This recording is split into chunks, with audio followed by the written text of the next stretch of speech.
Yo, yo, yo. Mic check, mic check.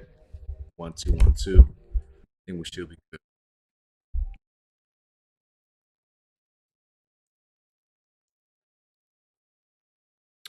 What's up? How y'all feeling? Y'all feeling good? Today is let me check the date. Today we got February 12th, 2024. And it's pretty good. Hold on, let me see. I think we got a some double mic situation going on. One sec.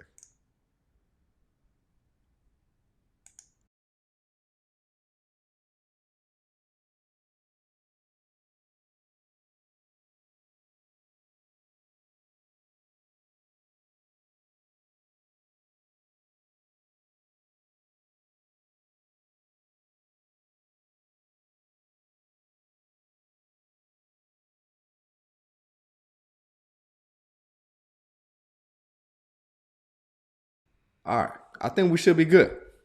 So, what is the deal? How are y'all feeling today? Once again, today is February 12th, 2024.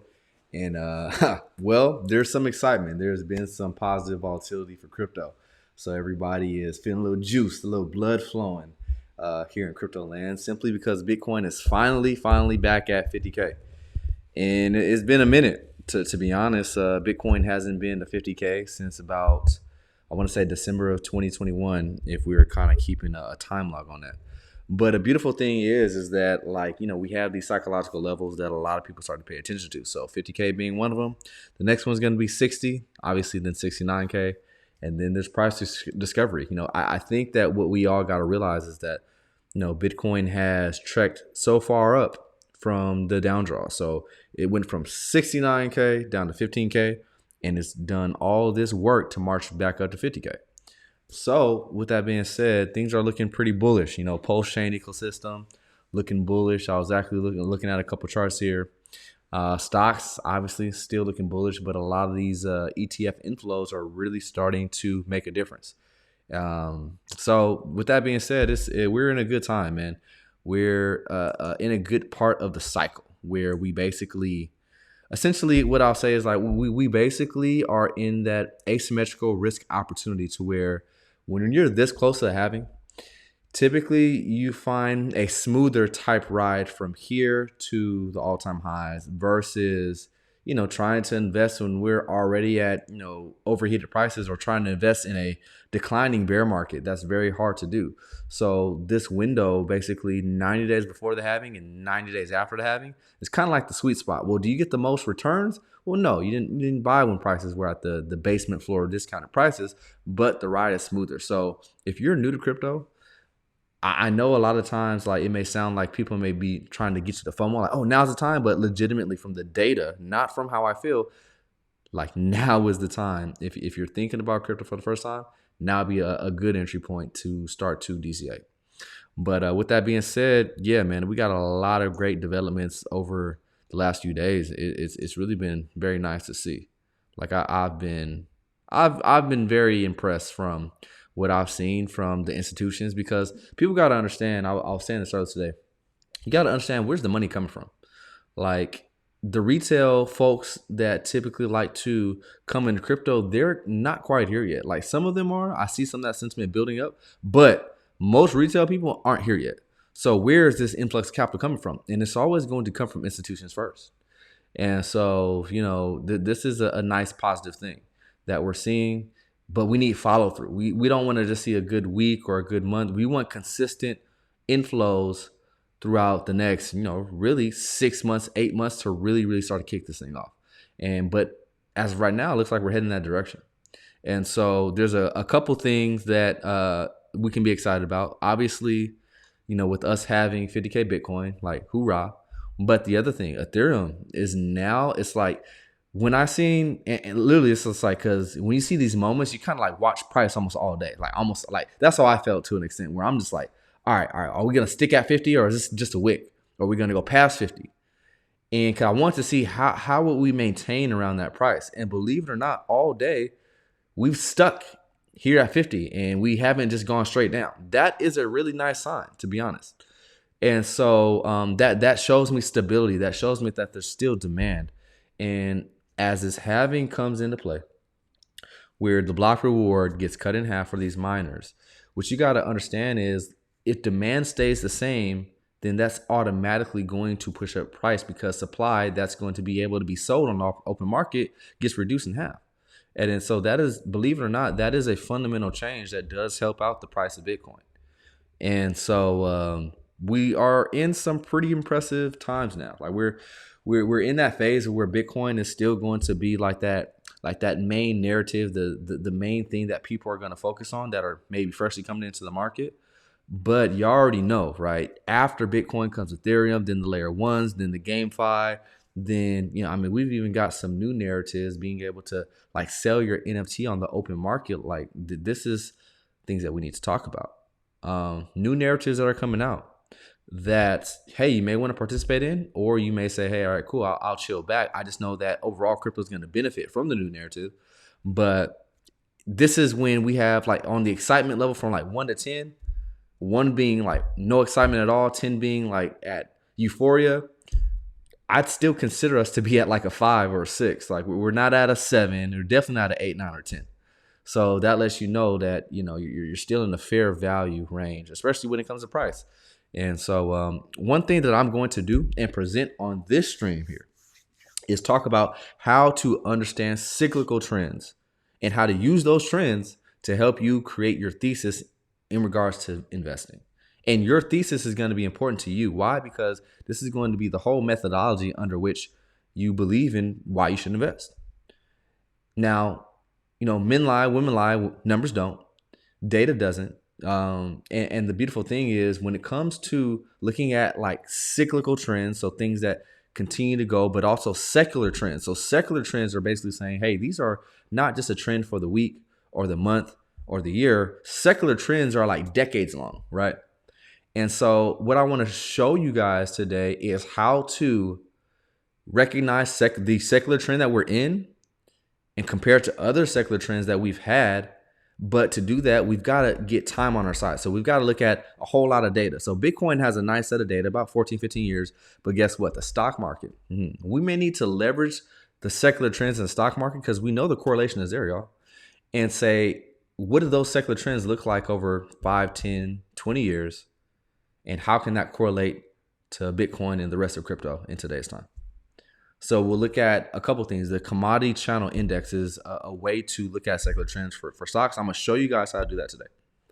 But then also I want to teach or express how to assess where you're at within a market. So just like within a year, there's many different seasons. So typically there's 4. So you're going to have winter. After winter, you're going to go ahead and have a springtime. Then you have that period of time where it's summer, autumn, all that good stuff, autumn or fall, whatever one you want to call it. So crypto has those same type of seasons. Obviously the winter is going to be that period of time when prices are going down. That's the bear market. That's when nobody wants to do with anything within crypto. Now it comes to the springtime where it's not going crazy yet, where things are getting okay, a nice, little calm type weather. So it's a little bit calmer, but not going down. So that looks like the accumulation range. We're past that. Then you got that summertime, and that's when things start to get a little bit more excited.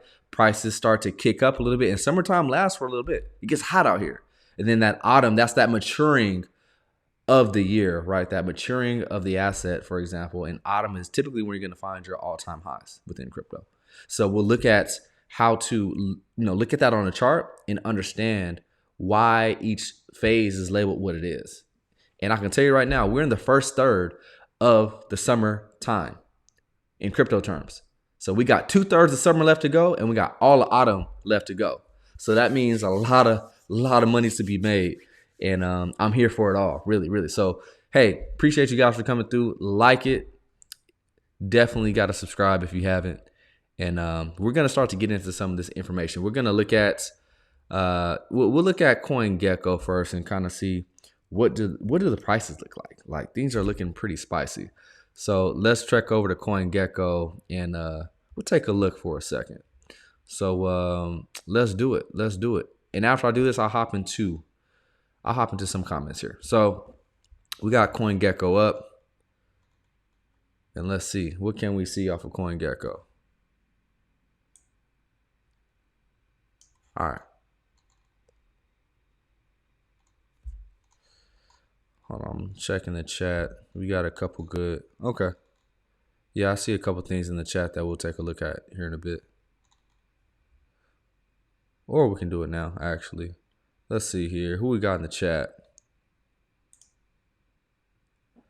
Yes, sir. What up? What up, Dan T in the house? What else we got? Yes, we in here. We ready. Bags are packed. Yeah, the bags are definitely packed. But here's the beautiful thing. You can still kind of pack your last little tidbits in the bag. Let's say you're going camping. You know, you got to make sure you got your tent, you got your non-perishables, you know, you got your knife, you got all your kit. But go ahead and throw a couple little extra things in there just in case, right? That bear spray, whatever. That's kind of where we're at, right? Where we can go ahead, pack the bag a little more, or if you're just starting, you need to be hurrying because let's say you're just starting to accumulate or you're just starting to get in crypto. Like now is like where you gotta be like, okay, let me pack my bag a little bit more swiftly because one thing I'm gonna present to you guys is how important time is. Time is a better barometer for some things than price. And what I mean by that is saying that, you know, you get a better evaluation like with the seasons of things and seasonality. And that's based off of time, not compared to like, all right, well, the price is supposed to be this in you know, whatever time period. Like you're not only looking at price, but let time help you with your assessment. So, you know, with that being said, we got a lot of things going. Yes, sir. Let's go, baby. 50K BTC. And we've dipped down below it for a little bit. And that's kind of what I've been wanting to see all day. How long can we sustain that 50K? Is it like a true, like, okay, we're up here or are we just wicking up here? Bring it. You already know. Like, so you already know, like, when we get into the stream, it's going to be like in depth. Like, I don't do anything halfway. So who else we got? The victory is mine. I don't know. You're gonna have to share that with me, man, because I'm feeling pretty victorious today, especially after DCAing for the past, you know, it seems like a year and a half, 2 years almost. So Sui, yes, we will talk about Sui Chain here. Yeah, definitely. I can touch on that here in a bit. What else we got? What else we got? So Joe says, I want more dip. I'm playing a swing and, you know, really need low 40s again. Is it coming? Low 40s. Well, there's a couple things that we need to look at. Maybe we need to look at some methodology to answer that question. So maybe we look at the short-term holder cost basis. You know, that may be a good barometer to say, hey, how low can we go? Or like what kind of a dip can we get? Low 40s, that could be a potential, but it's not a guarantee. And in the vaults of crypto, this is something that I have been explaining over, especially over like the past 2 weeks or so, where it's just like, we're not guaranteed to get a 30 or 40% capitulation. You know, yes, that might happen with COVID, but in this part of the cycle, yeah, we're going to have some down draws, but not all of them are going to be like those generational type, like, oh, here, like so recognizable. So if we do get a 15 or 20% pullback, appreciate it. So, you know, from the math, not 20% pullback from here, you know, that may be like 42K, 43K, but we just had a pullback not too long ago from 49K. And then and we're already starting to make a new high. Well, we already did today. So, you know, we'll see. That's kind of how it works. I had been saying it in several streams, like where sometimes we try to wait for this exact pullback. And I'm not saying this is you, but sometimes we try to wait for this exact number versus saying, okay, what does the time look like? And what we're finding out is if you try to wait for an exact number to be hit and then just prices just go higher, and then you might get like a 15, 20% down draw. But then still at that level, it would be higher than if you would have just did your dollar cost average or your purchase at that point in time. So I think sometimes we need, in this part of the cycle, we need a little bit less like analysis by paralysis and just more action, because no one's ever going to get it perfect. The whole point of accumulating crypto is the first word, accumulating it. You can't accumulate it if we just watch on the sidelines waiting for the perfect time. And I'm not, like I said, I'm not saying this is you. The probability of us hitting the low 40s again, it's dwindling down. The longer that so the way that this is going to work, the longer that we stay around the 50s or in the 50s, the less of a chance that we'll be coming down to the low 40s. That's just the way this thing works, you know. So we'll see. Let's see. Yes. So maybe after the Genesis liquidation. So they have 1.6 billion to sell. But let me hit you guys with something in regards to that. Just about, and we got to check for the inflows for today, but net inflows are like 400, $500 million a day just off the ETFs. So to soak up that $1.6 billion dump, you're talking about 3 days of just the normal, experience of what we've been dealing with just due to the ETF inflow. So it's a little bit more of a nothing burger. I know 1.6 billion sounds like a lot from Genesis, but in the grand scheme of things, it's really not. Like there's billions of dollars just in the past, 20 something days, whatever. There's already $7 billion of just new net inflows off the ETFs. So, that's something to think about as we compare and contrast on what happens to price. If the demand is there, we may not get a serious dump. Let's see what else we got. Get in the vaults of crypto and change your life. Hey, he's saying it. He's got firsthand experience. We've done several consultations, and I know he's sitting pretty off of the things that we've talked about over the past.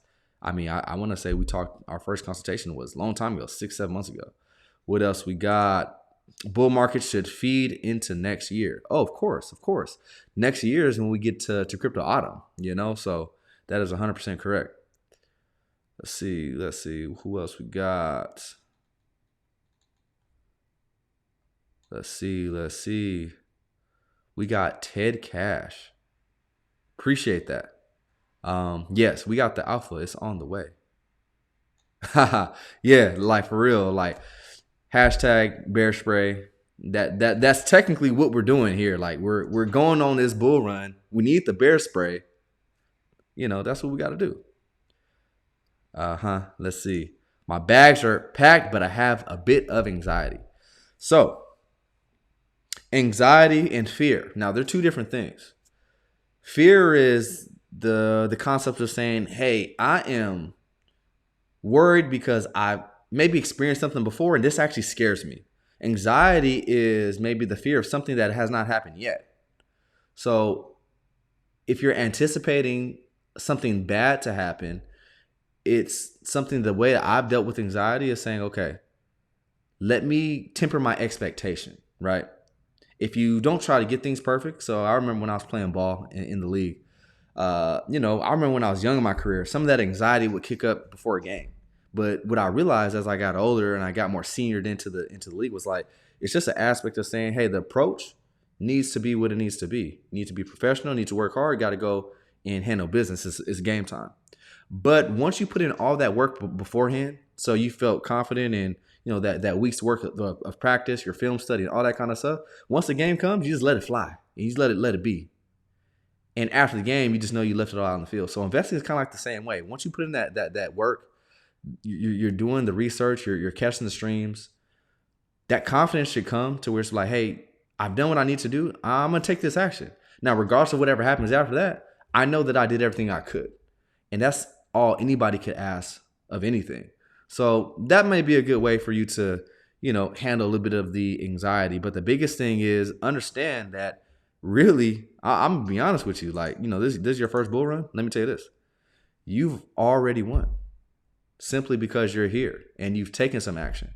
You're not buying a top. Like a lot of people come in only wanting to participate in the top. So the fact that you're watching the stream today, the fact that you've participated, and I don't know your situation, but even at these prices here, you are ahead of the game. So, go ahead and relax, my friend.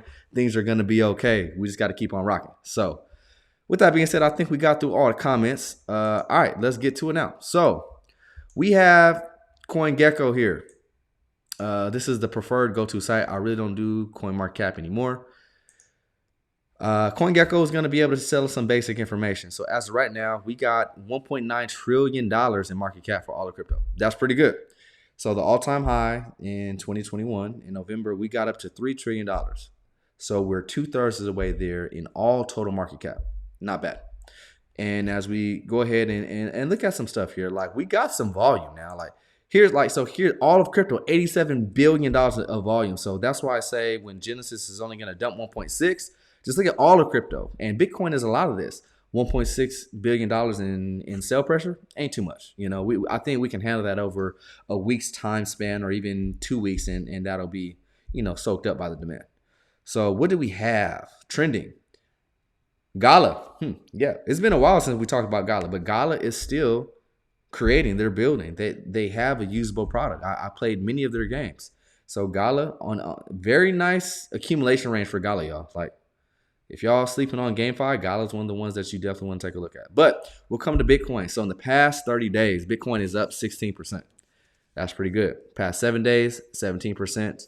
Ethereum just right there close by, past 7 days up 15%. But as you can see on the daily, the 24-hour basis, Ethereum is kind of kicking up. And so we got 6.3% gain for Ethereum versus currently, for Bitcoin instead of 4%. So that's not bad. But yeah, winners are going to win. Like the thing about Solana, it's really hanging on the heels of BNB. Like, basically, once we start seeing Solana like the 140, 150 range, it's going to outpace enough to be number 3. Like, Solana is going to be ahead of the Binance chain coin. And I really believe, like, from what we've been able to see, the development from how they've been able to capture so much attention, even though they have faults, right? Even though the chain is not up all the time, price does not always react to what happens on chain. But Solana is going to be able to carve itself out as number 3 as a household name. And so, think about, hey, when you had a chance to grab that Ethereum for $100, did you? Some of us did, some of us didn't. So Solana, now the market cap, is different. And with that being said, supply may be different, but you may be kicking yourself right now if you didn't have the number 3 coin in your portfolio. Maybe it's a 5% allocation. Who knows? Whatever. But, big network effect happening here, y'all. What else we got? We got AVAX, so AVAX is having, a nice week, 19% gain. Now, the one that has been leading. So one thing that I've been able to notice and try to keep track of are what are the coins that tend to lead the market. And so this cycle, Chainlink is that coin. Chainlink is up 40% in the last 30 days. And this is like a top 20 coin here. And so $20 for Chainlink, not bad. The Oracle's, the Oracle system that they have provided for many chains is very key. Let's see anything else that's kind of popping out. Let's see what's coming out on the last 24 hours on the upside. Let's take a look. So Beam is looking pretty good. And once again, pay attention to these first cycle coins. So coins I've talked about on this channel. Beam is one of them. Celestia, right? Those are 3. And as we kind of see, even Celestia up 11% for the day, up 23%. I'm sorry, up 23% for the week.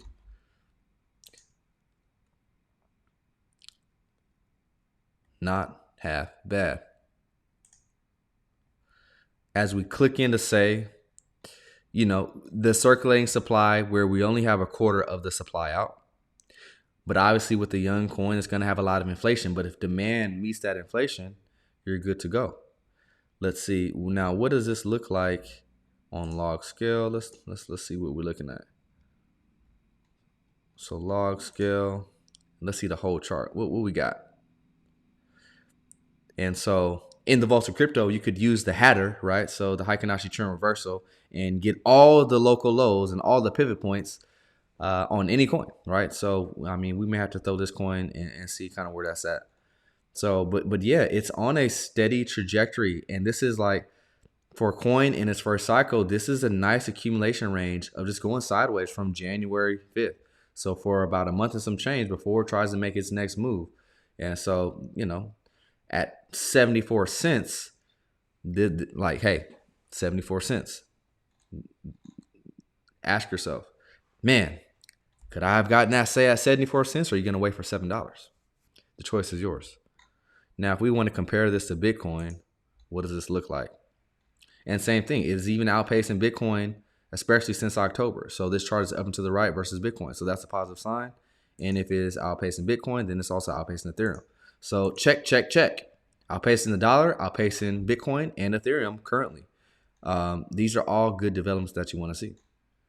So continue to do what it's been doing for the past, 3 months. So something to think about. All right. So we've seen some things that look pretty good, things that we talked about on the channel. Let's see. Questions. Thoughts on Fame? Yes, the protocol is great. Now, as far as the tokenomics for the coin, we may have to do a little discussion, but it's so interesting because Fame is like a direct carbon copy of another ecosystem token called Tethys on the Metis ecosystem that I had been using long time ago. I'm talking about everything from their dashboard to the analytics. It's literally an exact fork of Tethys as well, and GMX as well. But it is something to definitely add value for sure on the Pulse Chain ecosystem. So, but the tokenomics though, we got to talk a little bit about that. So let's jump into a little bit more. Where do I want to start? I think I'll start with the crypto seasons. So let's do that, and I'm gonna go ahead and pop off the screen for a little bit. So boom, I'm gone. Now let's take a look, and we'll bring this thing full circle here. We're gonna look at the total history of Bitcoin, and then from there we'll discuss the seasons. All right, so let's see here. Let me see if I can get the basics out of the way really quick. So we're looking at seasonality, so we'll get that off of there for now. But let's just talk about some of the aspects of, let's see here. Let me see if I can pull this up on the side. Yes. 4-year cycles. So let's start here, and we can get some understanding going here. So y'all should be able to see this. And Bitcoin, yeah, still at 49,928, right under 50K. We're close. All right.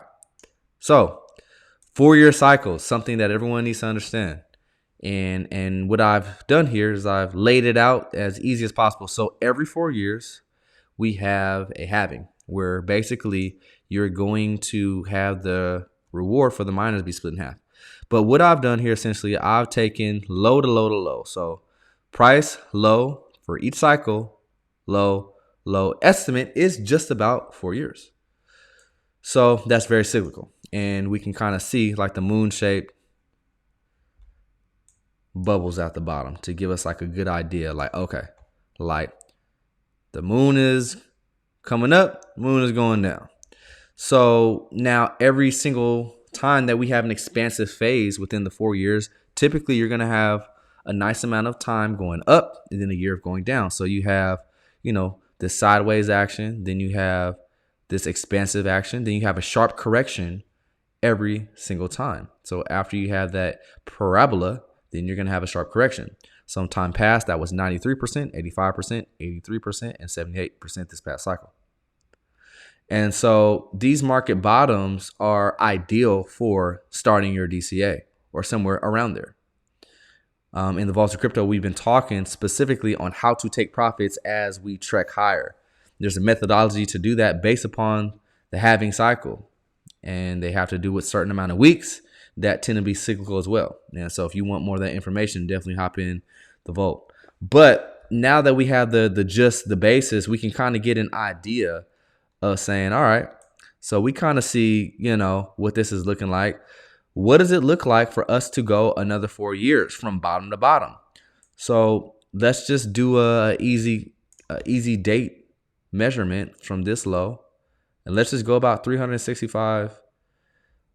Let's say, 365 days times 4. So we need to go just about 1,400.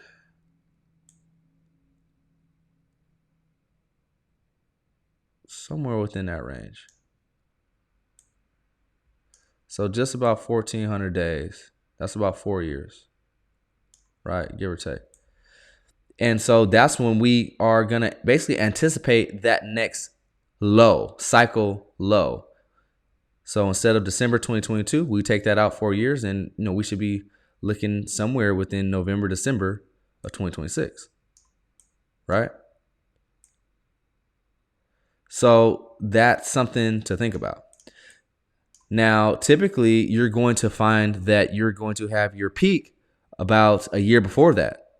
So November, December of 2026, that means November, December of 2025. So somewhere here is where we could find our next peak. And as y'all can see, we're on the way. We have the trajectory, because if you want to just, make plain things plain, you can see the trajectory from low to high continues to be, pretty relevant and pretty, I would say, similar. The trajectory lowers every single time, but even if we go at a very low trajectory from low to high, so let's just take from low to high, as you can kind of see, it's like a fan. It's slowly leveling out. But even if we do a trajectory that is not as expansive, so let's say we find a trajectory that looks more like that, boom. So something like that, and that looks to be like what we're following. We're going to run right into this at this type of trajectory. And so how high up do we go? Do we go to 120 or 150 or 180? We'll find out. And so now that we can see the cyclical nature of the 4-year cycle, let's kind of talk about what does it look like to experience the different seasons within the 4-year cycle. So let's pull that up here. So we see those. Let's talk about seasonality. So in the same way that you have these down draws, so the winter time is, what we call it, crypto winter, where everybody's like, I hate this stuff. I hate it. Right? Let's talk about, okay, well, what do the other times look like? And so, like I was talking about before, you're going to have a winter, a spring, summer, and autumn. And so, after that crypto winter where things go down 85, 90%, for some altcoins, 95% or 98%, after that winter time, we're going to have some sideways action. And I got a chat up here. Do you have osmosis? And the answer is yes, I do. Definitely a big fan of what osmosis provides for the Cosmos ecosystem, because there's a lot of opportunities to earn yield if you know how. And so definitely a good move on osmosis, in my opinion. So kind of getting back to the main topic, after you have that winter, you have a time period of where things are going sideways. And so this is going to be the least volatile time in the cycle. And this is spring. And then so, for example, you see the point here, springtime, and back there in 2015, you see the springtime back here in early 2019 and early 2020. And we had the springtime from December of 2022 all the way up until about like October. And this is the time where, if you were paying attention, or if you were, just saying, hey, I'm just going to DCA, we're just regardless, those were the best opportunities to do a lot of buying. And that's all of your altcoins. That's Bitcoin, that's Ethereum during the springtime, aka the accumulation range. And so now when things start to get very exciting is when you start to hit this expansive period where you have a considerable amount of just growth. So for example, the summertime, that's where you're going to have the bulk of the move. But the sentiment, like, you'll be surprised. Like, not all of retail is here during the summer. That's why I know that we're still in summer, not in autumn, because not all of retail is here. But this is when most of retail is going to miss the summer, truthfully, because we have a lot of expansive nature before we have that first, like, major, like, scary moment of like, oh, snap, I think this thing might be over. Like, you could tell when summer is typically over, because you're going to have that moment of saying, hey, okay, we have gradual growth. So like we're looking at this cycle from 2016 and going into 2017, the summer was nice, right? Where you have a nice expansive period of, 13x. That's pretty good. But then from there, you had that scary moment of like, oh, snap, right? Boom. Then things go down 40%. So that's like that first scare. But then retail comes back and they're like, this is like retail's first opportunity. Like, oh, okay, this is my investable low. And then this is when the rest of retail comes back to bring in the next 10x. But if you can hold through the summer into the autumn, what does that look like, for someone that participated in the summer? The numbers grow larger for you. Maybe it's now 20x or a 30x, depending on where you started. Maybe a 40x, maybe a 50x, a 60x. Imagine this is post-chain. Yeah. So, the people that operated or exchanged their dollars, their fiat in the springtime, those are the people that get the biggest gains. The people that get the next biggest gains are the people that participate in the summer. The people that get the least amount of gains are people that only participate in the autumn. And then so that autumn is, a time period of where you see the parabola really start to go more vertical. So this looks different than this. And it definitely looks different than the springtime going sideways. So same thing going to, this winter here and going into last cycle where we had the springtime. Now, this was a very, very interesting springtime because we got started off to a very fast start. But just like a wave, as it goes in fast, it came down fast. And then so as you can see, but nonetheless, this is still that accumulation range. And then you have that time period of where you're saying, okay, cool, the parabola comes. And this autumn period was a very muted autumn period simply just because what happened? You got to understand, well, China was like, yeah, you know what? We're really going to put a big old hole in this whole shindig going on here. And, we're going to try to get rid of all this mining here. That took a big dump, but then leverage was still kicking up and retail brought us back up to a newer high. So this doesn't happen if China doesn't change some regulatory framework. We potentially would have hit 100K last cycle, but we didn't. But that autumn was that second push coming back higher. So we've just experienced it. Like if you're still here through the cold winter where we went down, all of this stuff, Luna, FTX, Three Arrows Capital, Celsius, everything. And then you stuck around through this time period. Like this was the ETH low right here. So let's see if we can zoom in on that. Like this is Bitcoin, but ETH low was right here. Boom, that candle there. Bought some $900 Ethereum and quite a bit of it. Thank you very much. And then we go sideways. But then that springtime of like, okay, we have the reset. We have some a little bit more positive sentiment. And then boom, summer has happened. Now you may ask yourself, well, why is that summer? Why wasn't summer like very early on? Simply because of this. Summer is reflected when you not only see Bitcoin get an expansive move, but all of crypto.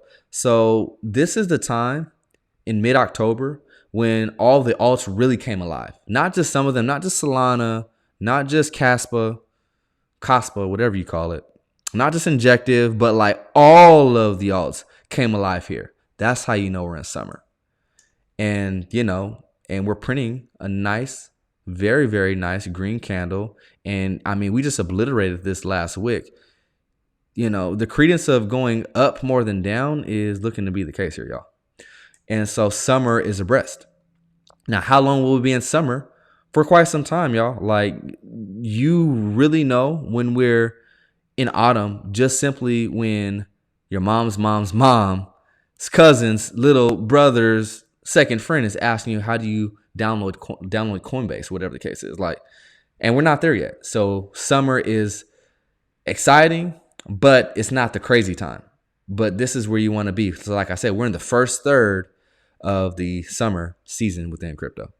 So, I'll make this chart available to everyone in the Vaults of Crypto. If you want to understand where you're at, watch the streams, or if you want personal access to it, definitely jump in and you'll get access to this. But yeah, we've been through a lot, yo, like 100%. Like, I think the crazy thing is we have this season, right? Celsius, FTX, Luna. We just don't know who they are until they blow up. And that's the thing. Like, they're always going to cover it up. They're going to cover up all the problems until they're forced to show their hand. And that shit is what it is.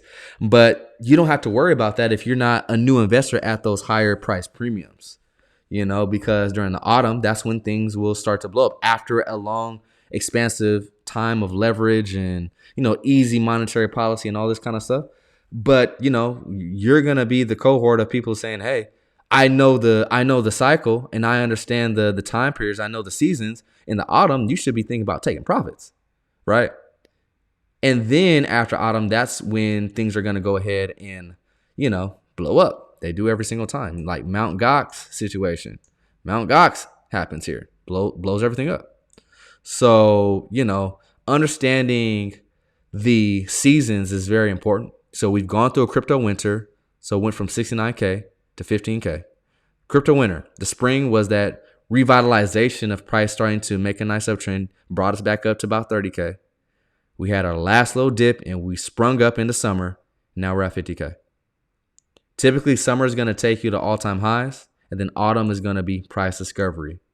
And as we already talked about, due to the 4-year cycle, and like I said, it's not going to be perfect, but within the range of October, November, December 2025, that's going to be like that very, very exciting part of the cycle where we are in crypto autumn and price discovery going to who knows where, if we want to do like an easy price target or a little explanation of, what can happen due to looking at the Fibonacci retracement or expansion. So let's take a look and see, hey, what is just a general base case where these fib levels get hit more often than not. So, just being very conservative to the 1.6, that has us here just about 100K.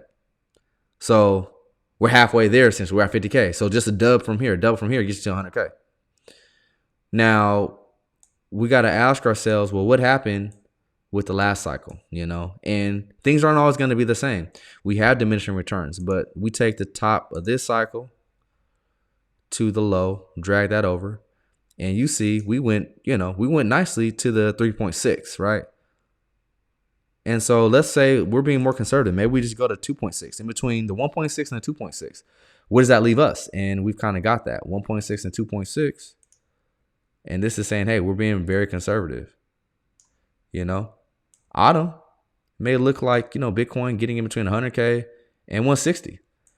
I'm good with that because now you got to start doing the moon math. Okay, if that's $160,000 for price, what does that do to the market cap? Okay, if the dominance stays, maybe around like 35 or 30%. Okay, what does that put Ethereum dominance? And if the Ethereum's dominance is that, then what is the valuation of my altcoins going to be? So you can do your mental math by understanding, okay, where can we end up?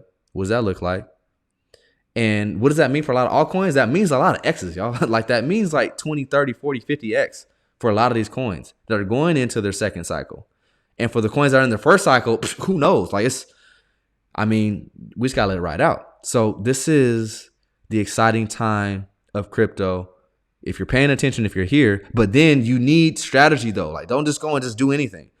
Having strategy, having a format, having some type of framework is always going to help guide you through your process. So a big thing to think about. So now I want to talk a little bit about cyclical trends here. And one thing that's very important when it comes to understand cyclical trends is most cyclical trends are attached to secular trends. And so let's check over to the SPX, and this is the S&P 500, and I'm going to kind of give y'all some alpha in regards to this here. So before we start, this is an incredible quote that I think we really got to visit and take a look at. And what it says is this. So far more money has been lost by investors in preparing for corrections or anticipating corrections than has been lost in the corrections themselves. So what does that mean? The opportunity cost. The people that are waiting for corrections and then there is a little correction, but not as deep as what they wanted, they lose out more than if you just bought, the price goes up and then there's a correction and then this price keeps going up. So what type of investor do you want to be? That's a choice that each one of us, we all have to make that decision. So y'all know that I love extracting data from large data sets. Now, Bitcoin is cool, but larger data sets potentially may be a little bit more advantageous for us. So what do we have here? We have a data set of, I'm talking, let's see if I can put myself back up. So I'm talking with the S&P 500, and we're going all the way back to, look at this, 1871. Like, this is a lot of information. So 1871.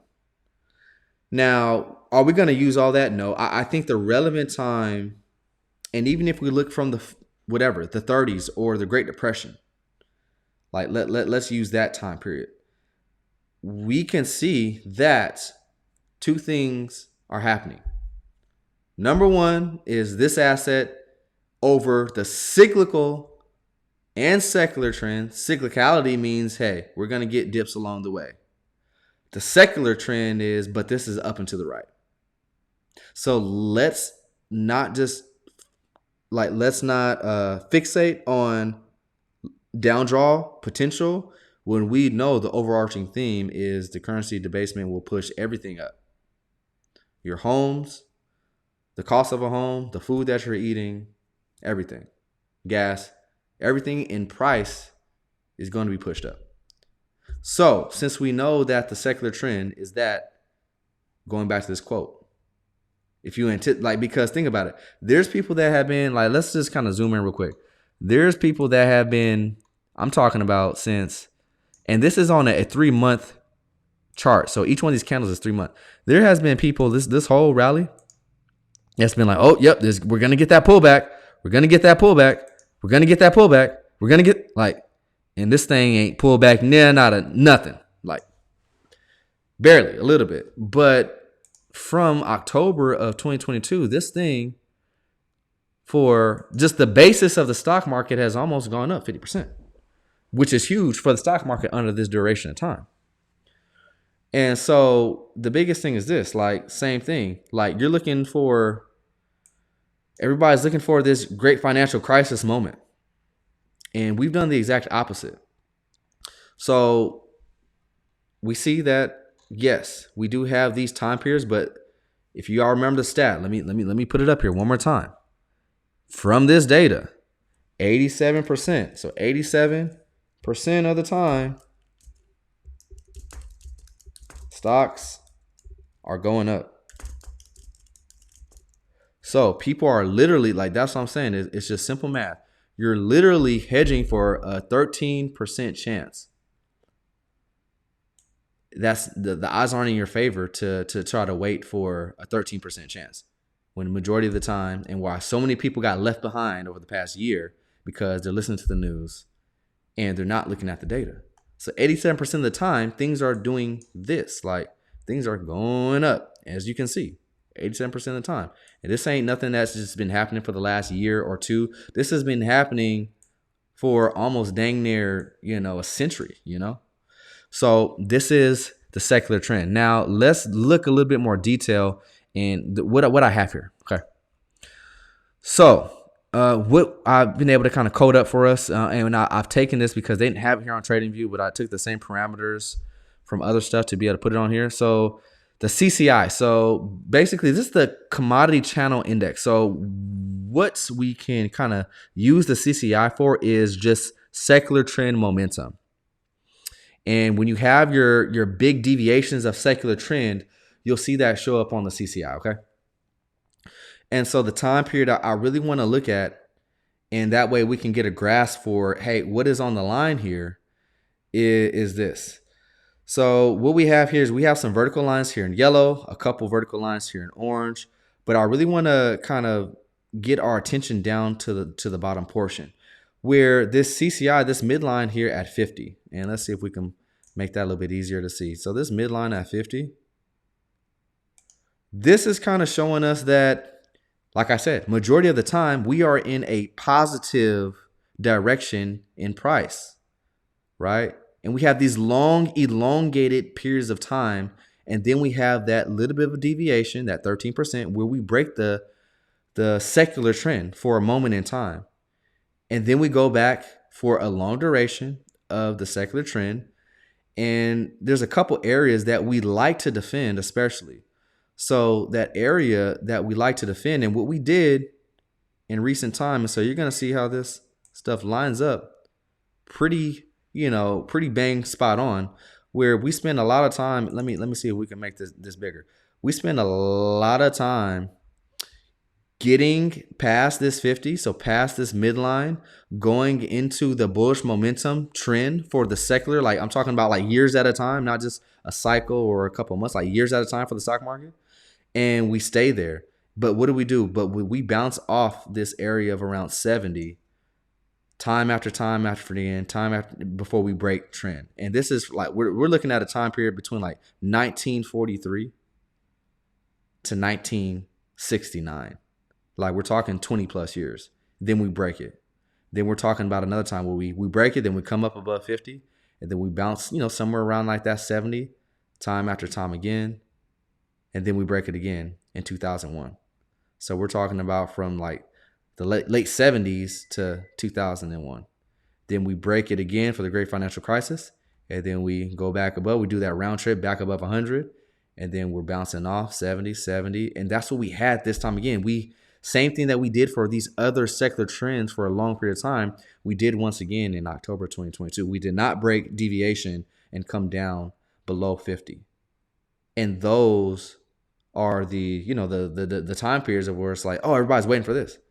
But they don't see that this happens extremely rare, and what happens more often time, and what a lot of people were proved wrong of is, hey, we hold, boom. And then we go back up into the hundreds and we stay back there. And like I said, this is not just for like a year or two. This happens for decades, y'all.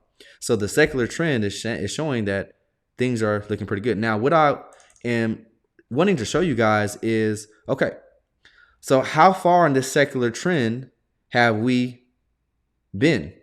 Like how far along in the secular trend have we kind of gone where we've gone past 50 and we've now gone up into the upper bound, testing 100 and having support at 70? And really, we're talking about since 2010. So people are like, oh yeah, but we've got to have that correction. It's been 8 years. It's been 10 years. Like, understand these things go for 20 years, 15 years. And then so let's take the two base cases of what we've had of the secular trends and do a little, analysis here. So the last time that we broke deviation and went below 50, it was 1942. Then we had a secular trend of being above 50 and just throttling back and forth between 70 and 100 for a very long time until we broke 50 again, all the way up until 1970. So we're talking about, essentially 28 years, y'all. And so during that time, we seen the stock market go up, and we're talking about the stock market 10x. That's okay. But one thing that we need to do is say, okay, well, what does that look like, where we are here? So right here, this was 20 something years, and we still had a long time before we broke the secular trend. Okay, so we have that one, 24 years, give or take. Let's take this one here. So we break the secular trend, a little touch there, and then we sustain it, and we do that round trip back to 100. And so that starts again, 1978. And we use the support time after time after time after time after time after time, and then we break it here in 2001. So we're looking at from 1978 to 2001. So just about 22 years, 23 years, okay? Y'all seen a theme, 24 years, 23 years, give or take. And so we had a time period during that time, that secular trend of the stock market went up. We're talking 18x. So 1,700%. Not bad for 22 years. In crypto, we see that in a cycle, 4 years. And so what I wanted to do was say, okay, well, how far along are we now? And if we do the average of, 22 to 23 years, whatever the case is, what does that look like for the continuance of this secular trend since we've gotten the support here? And same thing, we're still going back up towards 100, right? And beyond. This thing can go up to, we've seen valuations to 150. And this is, like I said, this is a 3-month chart. So a quarterly chart. So this is saying, hey, this is projecting out for years before this thing could even really turn around and even have the opportunity to get back down to 50. Hint, hint, the secular trend is still intact. So how far along are we now? Basically, let's take a look. So we are in this trend just about, we're looking at Just about 14 years, y'all. So 14 years within this trend. Now, that may thus say, okay, comparative, we may have another 10 years before any pending secular trend being broken compared to the last two that we've had over the long duration. And so here's the caveat. Now I'm looking like right at it, like I'm looking like right at it right here. So right here is where we find ourselves. So that time period of where we are currently is where I have these orange vertical lines here, the last two secular trends. So what the stock market do with the remaining part of the secular trend over that next decade? And we continue to see the stock market just, there's these little down draws. Like, those are little down draws. And okay, cool. Let's zoom in and talk about the down draws that happen along the way of the secular trend. And this is why always looking at the long term is very important. Because 100% of the time from these base cases, we've ended up with higher prices a decade later. But okay, cool. We find that, you may have that 30% down draw, that 26% down draw. Boo-hoo. Oh, man. But that's nothing in comparison of the extra 200% that you got if you just held for the remainder of the secular trend. So what I'm trying to say here is, what does that look like? Average between 200% gain there over another decade, another 268% there. Let's just call it an even 230% average. Right? And we're taking long periods of data here, y'all. Not just a couple, 4 or 5 years or even 15 years. We're taking, 20 years at a time. And this is going to be honestly more accurate than any other stuff that y'all can look at. Anything on like a weekly chart or a monthly chart. If you're only looking at like only a subset of just a couple years versus looking at something that's decades long, like this is real stuff here, y'all. And then so even with the base case or the case of saying, hey, we'll go to the smallest extent of only maybe just doing around 200% gain from here, where does that leave the S&P 500 a decade from now? And let's just even push it to, let's call it, 2030, 2031. That leaves us with a nice price of, give or take, $15,000 for the S&P 500. Now, I know it's like, oh my gosh, $15,000, I can't imagine it. Well, guess what? Imagine it, because as long as the M2 is doing this, so M2 money supply, if you notice, the trajectory is going to look very similar. So as long as they keep creating money, so US M2. Here's the caveat. As long as this chart continues to look like that, you notice the trajectory is the exact same. All the way back, same time period, right? Looking back since the 60s. As long as that's happening, guess what? We're going to keep getting to those higher valuations. So $15,000 for the S&P 500 is not that crazy. But then you must ask yourself, what does that do for this layer one that is in its second cycle? What does it do for this layer one that's in its first cycle? Pulse chain and PulseX and PHEX, all that stuff that's in its first cycle. What does it do for things that are in its second cycle that have, gotten the network adoption like Solana over the next 8, 6, 10 years, whatever it is that you want to call it? This is where the wealth transfer is going to happen, y'all. The secular trends. Stop worrying about just, the little drawbacks. Work hard and try to get as much money into this asset class that can give you the life-changing gains. And in case you forgot what the life-changing gains look like, let's just look at Bitcoin over a decade. So we'll go back 10 years from today. Or let's just say, so if first it gets to 2030, so that would be another 6 years. So let's just do that, right? 6 years. So that would land us in what? 2018? Bitcoin at that time period, let's go ahead and zoom in on this. In 2018 was a nice steal. That was during the bear market. So accumulating from there, and you just say, hey, I'm gonna just hold on. That's not bad. 13x. What happens if you hold for a decade, for 10 years? So let's go back to 2014, and that's when things get very exponential for the average Joe. For someone that maybe doesn't have 20 grand to put into a market or 100 grand to put into a market, maybe all you got is just $100 a month. But if you do that for 10 years, 12 years, 15 years, right? So let's go back to 2014. Now things get real.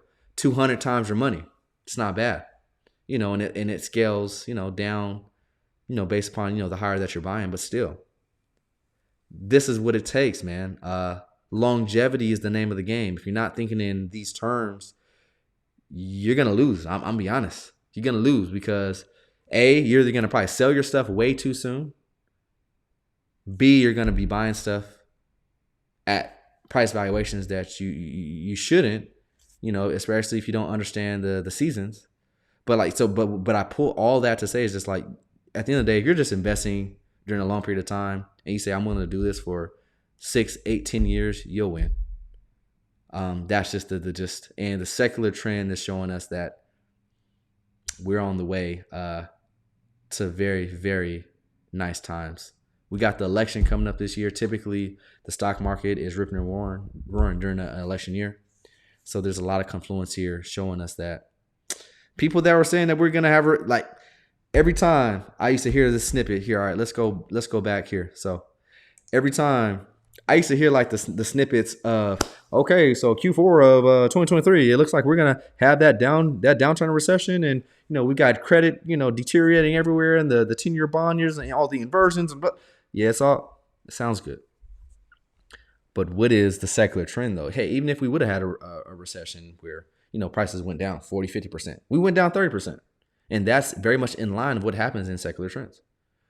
And so do not let talking figureheads, don't let people here, even on YouTube, like not even me, honestly, like learn to do the analysis for yourself. And the numbers are not going to lie. The price is not going to lie. The market is going to show you what's really going on. People that are betting to the long side, basically saying, hey, I'm optimistic about prices going up, they are always going to outperform people that want to wait for the perfect time. Because guess what? There's no perfect time. Like the biggest thing that, if people are like skeptical into getting into an asset class, it's because one, they probably haven't learned enough, or two, they've just built so much into, like, they've got so much fear and anxiety into them from the system that we currently live in, which has already been scamming them from the beginning. Like that's the biggest trick. Like you're not going to get scammed by coming in. Like, okay, there is some scams in crypto nonetheless, but there's scams everywhere. Like, but people don't even realize that they're living in a scam today by participating only in the fiat-based currency world. Like that's the biggest scam. And they're going to tax you basically on what you earn. They're going to tax you on what you earn from investments. They're going to tax you on what you buy. They're going to tax you on what you sell. They're going to tax you what you own. That's the scam from the beginning if you don't see it. So one, learn how to invest to outpace all of what they can take from you, right? And learn how to do taxes the right way. I'm very passionate about these things is because this is how you get towards that freedom that everybody wants.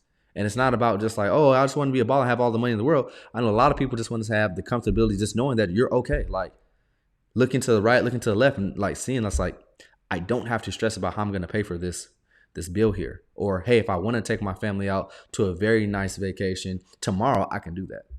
And I can say, hey, you know what? Work, that can wait for later. This stuff, other stuff is more important. Like, so to get to that point, you got to do what it takes. And that means getting out of your fear, changing like the pessimistic mindset to saying, hey, let me go ahead and be a little bit more growth mindset. Let me go ahead and step into this, lean into this. And as I learn, let me participate.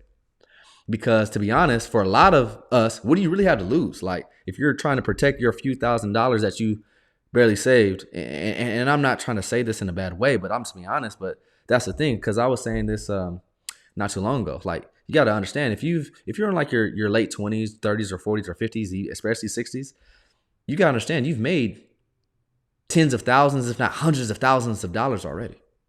You've made hundreds of thousands of dollars, but that's a key word, made. And what happens? It all left. And a lot of people don't have nothing to show for it. And so it comes down to your decision saying, okay, well, what are my options? A lot of people just use the spin button. But let's piece off some of that into something that can give you an opportunity to, hey, if you like spending, okay, cool. At least you can spend out of something that's not only your own hard work. or in a system that is only mainly just taken from you from your hard work. Like, learn the game, learn the way that the system works. And so that's why I come do these streams, every single week. So to make sure that we get that. So, this is major stuff here, y'all. We got in the chat. So let's see here. Let's see. You banking on So question here. So I got a bag of SHA, hoping for 10 cents. Okay. You banking on Kusama. So I do have Kusama in the portfolio. It's really just sitting in my Fearless wallet, getting 15% yield. And I just let it sit. This is something that I bought last cycle, and I accumulated a little bit more in this bear market, but same thing. Polkadot ecosystem has not popped off yet. Yet is the key word, right? Let's see what else we got.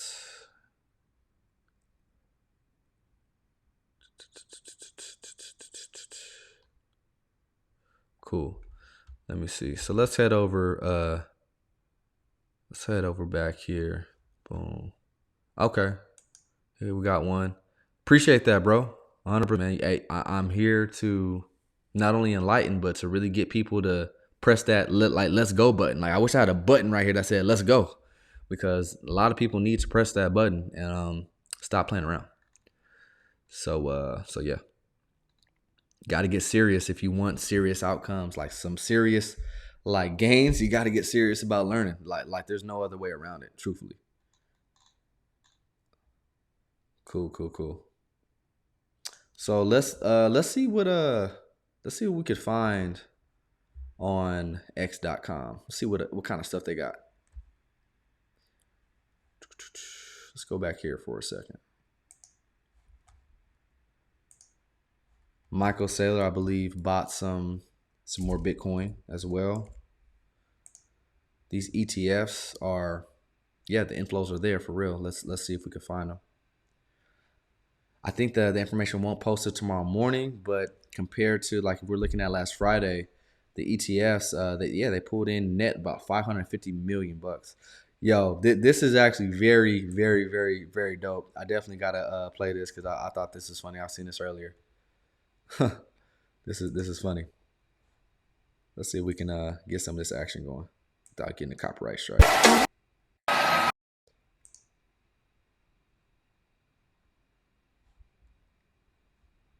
All right, let's see it. Wake up! Wake up! Wake up! Wake up! Wake up!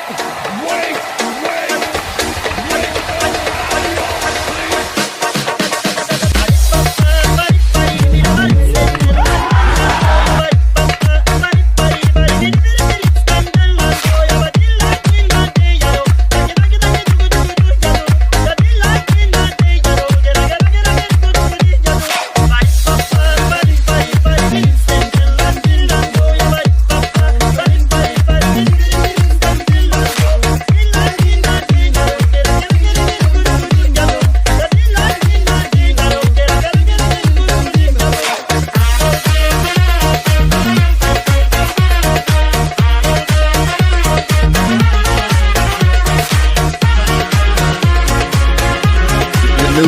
The newbies.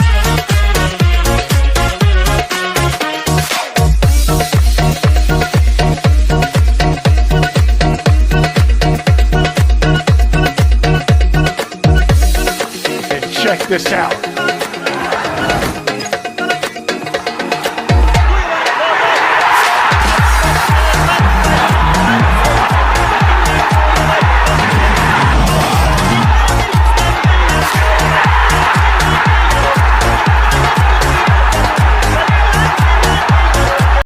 Yeah, so that's how a lot of people are feeling, man. Like it's one of those things, like when you have been sticking through a whole bear market, it feels nice, man, to see a 5. It feels nice to see a 5 at the beginning of the number for BTC. It really does, because that just lets you know that the rest of the waves are coming. Like, y'all see this right here. If you want to look at the bottom right hand corner, alt season it's trending, it's gonna get even more hot than what it is currently. So yeah, now this is pretty dope. What else we got?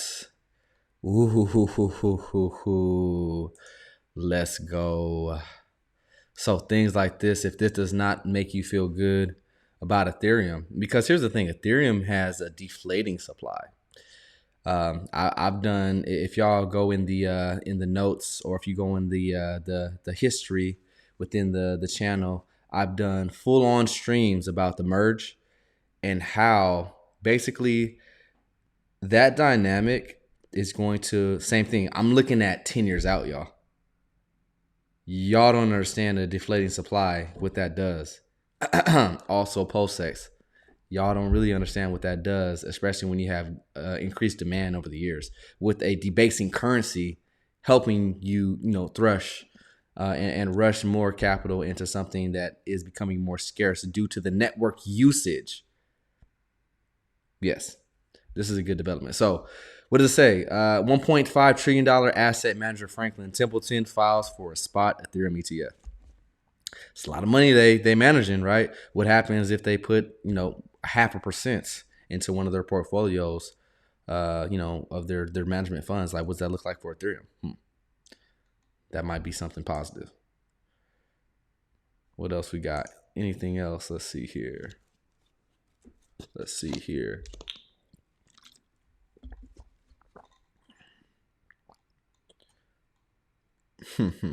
So Michael Saylor says MicroStrategy is now a Bitcoin development company. Okay, let's see what he has to say. Makes sense for us to call ourselves all in order to accumulate more Bitcoin for our shareholders and also to promote the growth of the Bitcoin network. Given the fact that the majority of enterprise value is now based upon those Bitcoin-related activities, it makes sense for us to call ourselves a Bitcoin development company in the same way as you see a real estate development company or a petroleum development company, all in order to accumulate more Bitcoin for our. I mean, look, the guy is not as crazy as what he can seem like sometimes.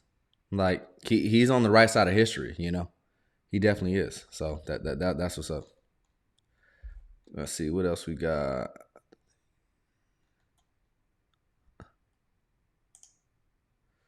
So this cycle, I will start selling gradually as I start making profit. If I can make half of what I may get, I will be happy. Paid off house is what I want. Man, I have a lot to say about that because that is the beginning of winning the game, because the biggest expenses that most people have is going to be taxes, number one. And then that large pending debt if they have a mortgage or student loans or vehicle loan. When y'all I'll say this, it is the best feeling to have something that you're saying, hey, this is mine, and I don't have to worry about how this thing's gonna get paid every single month. Because what that do, if you're especially in your working years, that opens up the spread for you. So you don't have that major expense now. Now you just keep working. So now you got extra money that you can really start to enjoy, but even more to invest. So, I think, I'm a proponent because a lot of people are like, yo, but let me keep this low mortgage rate of 3.5%, depending on where you are, or 4%, and, borrow the money from the bank, but I'll keep my payment and I'll take the money that I made from crypto and leverage that for more. It's like, yeah, but you're still retaining that debt though. It's like one of the best feelings when you're just like, yo, I got a place where I can just lay my head and it's mine and I ain't got to worry about paying for this thing. It's a certain amount of comfortability that leans into lifestyle that is a beautiful thing, man. It really is. So I'm all up for that, man. If you can get that house paid off, like that's a big deal there. 100%. Like house paid off at the end of 25. I am always going to be an advocate because that's your home base, man. Like that's your home base. Take care of home. And so that's a big one right there for sure. What else we got? Let's see here. Yep, we already know. Broke 50K. All right, so Mr. Saylor, not half bad. Up 3.5 billion in unrealized profit. I think it sounds like he's gonna be in this thing for the long haul too. By the end of the decade, man, like I would not be surprised Like there might be some wild things, and especially if things get more exponential, I wouldn't be surprised at this guy getting close to like a 100 billion, man, from these gains. Like if Bitcoin makes it to like 500,000 or whatever it potentially could be by 2030 or 2034 or whatever, like this guy making 100 B's, not M's, 100 B's off of a decision that he started to do in 2020. And over a span of 14, like that cyclical trend, so like that 14 to 20 years, and all this extra money that's going to be printed until then, don't be surprised if this is, he's going to probably have to realize some of this profit at some point. Like I mean, I don't know. I couldn't just sit on like $10 billion and not take nothing. Like, but who knows? He might see something bigger there, so. Now this happened. The Twitter founder, the guy who started this whole thing that we're on, he had a shirt on. And this shirt, I don't know if y'all can see that. Wow. Think you got any talent in this building? So he's representing. And the crazy part is, a lot of people amazing. didn't even recognize this. Like, a lot of people didn't even notice, like, oh, snap. Like, Satoshi? What is that? Like, they're looking at Jay-Z and, Beyonce's crazy wild hair, but Beyonce making an appearance, okay, in the Super. Wow. Think you got any talent in this building? Believe it or not, that was actually a pretty decent game towards the end of the game. Like, I'm not gonna lie, that the first 3 quarters were kind of weak, but it ended up being a pretty good game. Yeah, getting close. About 66 days to the halving. Time is ticking, y'all. Time is ticking, and that's so crazy because we're at 48K previously, and now we've broken past 50K, and that was just earlier today. And I really gotta appreciate, like, yo, I really much listen. I really much appreciate this guy right here. This guy right here is the saving grace of crypto. Inverse Kramer is really a thing, y'all. Like 18 days ago, this guy was like, you know what? I don't think Bitcoin is gonna find its footing. And literally since then, Bitcoin went from like 38K, 39K to 50K. Like, this guy is the biggest clown, man. But hey, he's a good indicator because just do the exact opposite. Like, it's really a thing. And he's been doing this for years, getting it wrong. It's like, how long can you embarrass yourself, or how long can you just be wrong purposely? Or I know he knows that he's constantly saying the wrong thing. But what happens is, why he's constantly wrong is because what he's trying to do, he's always trying to give short-term price predictions. That's a fool's errand. No one should be given short-term price positions or predictions. Like, if you find someone that's constantly doing that, or if you find yourself always thinking about short-term price predictions, then you're missing the main point. Like, that's something to really think about. You're missing the main point if you're thinking about, hey, where's Bitcoin going to be next month? And not thinking long enough. Let's see. Anything else? Anything else of significance? No, for real. Like, dude is such a serious clown. I had to flip the hat for real, because oh man, that guy is just. I mean, he doesn't even really deserve this many words, to be honest. So here's the thing. Here's a development. I thought this was pretty interesting. This for a couple reasons. This interview with, what's his name? So Vladimir Putin and what's the other guy's name? Tucker Carlson. And the interesting thing about this is, in the West, there's a lot of talk of Putin being this crazy dictator and he's just out for blood and trying to take over the world. I could maybe see some of that sentiment, but from this interview, it doesn't look to be that serious. Like, he does not look to be what the West has characterized him in certain aspects. Yes, he's pretty intelligent, pretty smart. But believe it or not, man, the bad guy always wants to point the finger to someone else to make them look like the bad guy.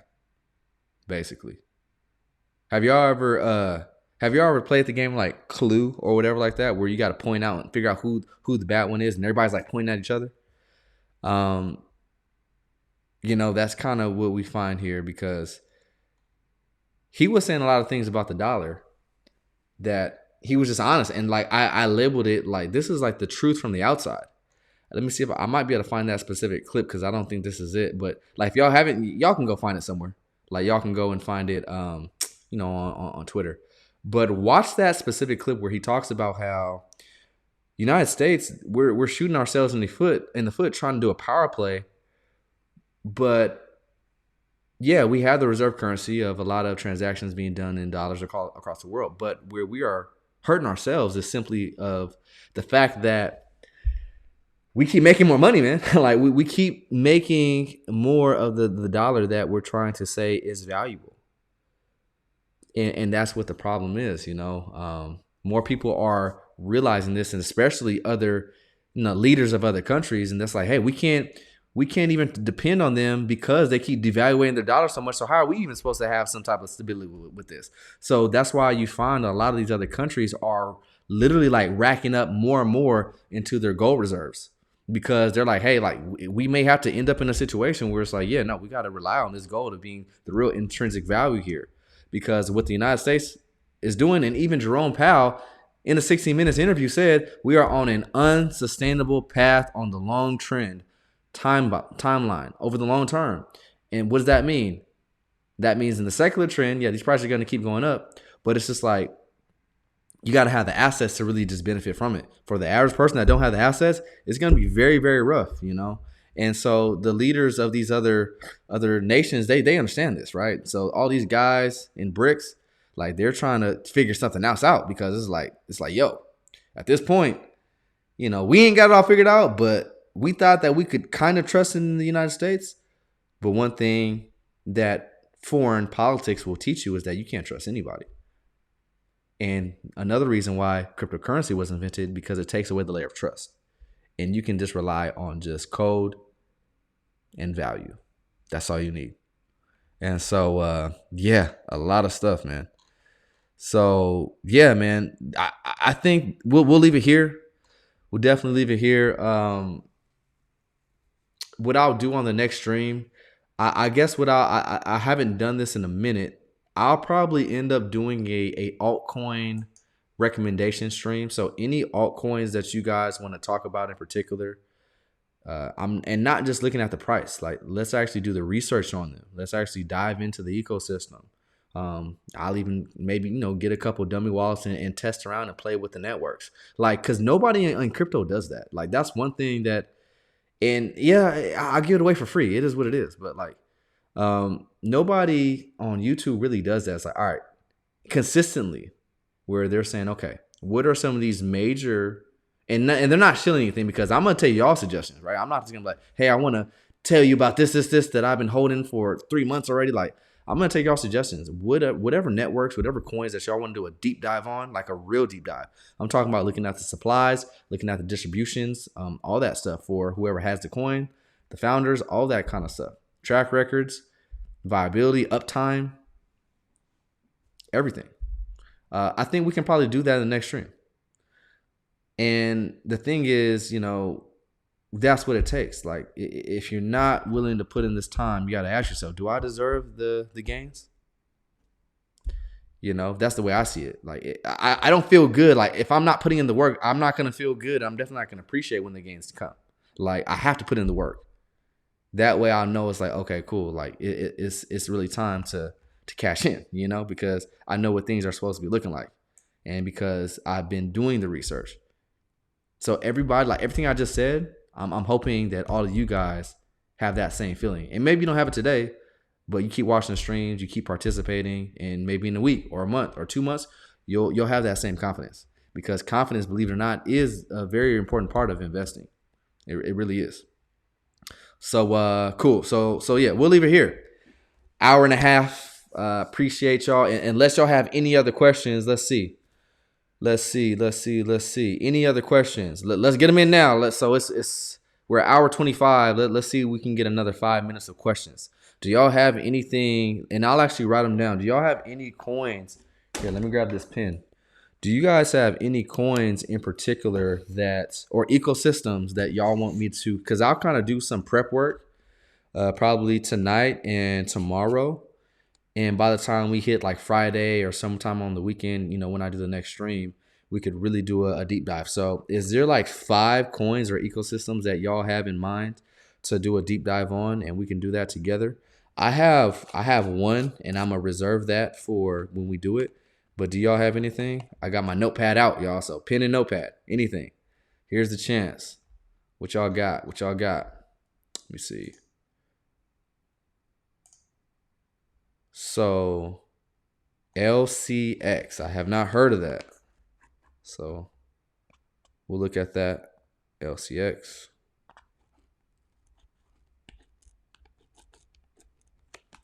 All right. Anything else? Stacks. Now I have trekked over there to Stacks, so we'll look at Stacks as well. We got 2. All right. I mean, and Jimmy is the one that's really trying to get in the research, right? Anybody else, or is this gonna be me and Jimmy trying to figure this out? Let's see. Blastar. Okay, so Blastar. First come, first serve. Blastar. What else we got? All right, Tetra. Okay, Tetra.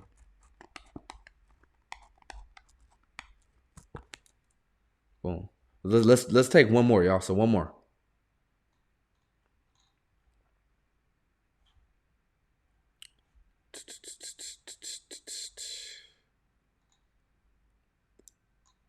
Nine inch. All right, there we go. Something from the post chain ecosystem. I like it. So 9 inch. Cool. All right. So yeah, let's plan on that. So we'll reconvene here at the Volta Crypto, and once again, and let me just do this really quickly because I always get told that I need to be bringing this up more often in the stream. So let me do that. So if you need more assistance, if you need things to help you understand more TA, how to evaluate the on-chain, like the on-chain data really helps y'all. And I go through this stuff in the Volta literally every single week.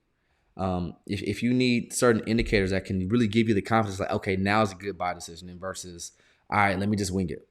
If you want to be around people that are killing it, like I got a lot of reports this past week of people making a lot of money thus far, and we're just getting started. Definitely come over to the vulturecrypto.com, y'all. The link is in the description. Join. We're doing this thing, and you want to be on the right side of this. You want to be on sides. You don't want to be off sides, right? So definitely hop on in, click that join now button, and within 24 hours you get an email with the information on how to get linked up with the invite only scripts and the Telegram chat. So yeah, I appreciate y'all's time. This has been a delight to be able to go through these things, and I look forward to really catching you guys on the next one. So until then, I'll be catching y'all. Peace.